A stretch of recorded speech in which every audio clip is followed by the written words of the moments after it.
Nagpunta pala kami ni Chang and ang aking best friend dito sa paayusan ng mga gadget. Kasi yung tablet ni Ali hindi na on. Kasi nasira nga yung saksakan ng charger. And for the fast forward nga, nagutom nga ang baby. Kaya nga kumain muna siya dito sa Gedli. And sabi niya, gusto niyang tumaas. Kasi sabi ko dati itong cinema pero hindi ko lang alam kung ano na siya ngayon. Sabi nga ng aking best friend, bawal daw dyan pumasok. Kaya bumaba na lang kami ulit. And for the antay-antay na lang kami dito sa baba. And for the fast forward nga, inaantay lang namin yung pinapaayos namin ng tablet. Sabi nga nitong kaibigan ng aking best friend, mahirap daw tong buksan. Kung iba-iba nga, hindi na nga ito bubuksan. And for the fast forward, naayos na. Kaya thank you so much. And nag-charge na sa ulit.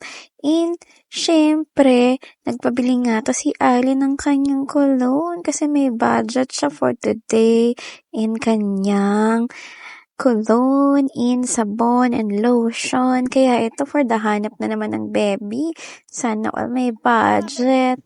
May budget talaga siya ngayon. Kaya nga thank you ulit kami sa mga aming sponsor na nagbibigay. Kaya nga sabi niya, bibili daw siya ng sabon. Kaya kung pwede nga daw, dalawa na ang bilhin niya. Sabi ko, okay, for the go, cherries. Kaya nga ito, titingin pa si Ali kung ano pang bibilhin niya. Kasi sabi niya nga, papasalubungan niya ang kanyang sisteret. Sabi ko nga, dapat yung mura lang, kaya nga itong binigay ko, pero ayaw niya. Talagang ipinush niya yung Goya kasi favorite niya nga daw yan.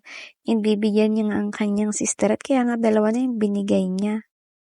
And tumitingin pa nga ng bata ng ice cream. Sabi ko nga bawal ang ice cream for today. Kaya sabi ko nga ay hotdog na lang yung bilhin natin. Yung paborito namin pala dito ay beef franks. Madali nga siyang maubos kaya super hanap ang aking best friend kung siya na nga nakalagay. Pero nasa dulo pala kaya nga eto nakuha na nga. Sabi ko nga tama na yan kasi baka over tayo sa budget. And sabi ko nga kuha tayo nitong bacon's bread kasi masarap to.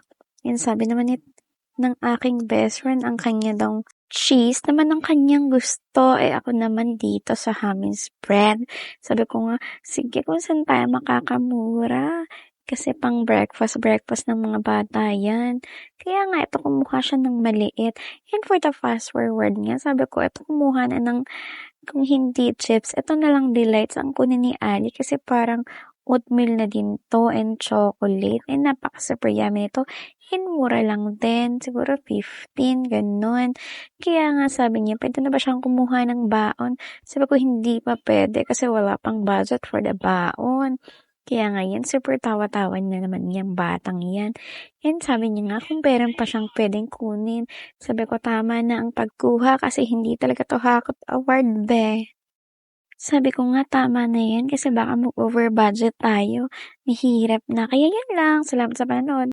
Thank you so much po pala sa nag-ayos ng tablet ni Chang. Kasi kahit mahirap ay hindi talaga tumigil. And mahirap nga daw talaga tong buksan. Kaya yun lang. Salamat po.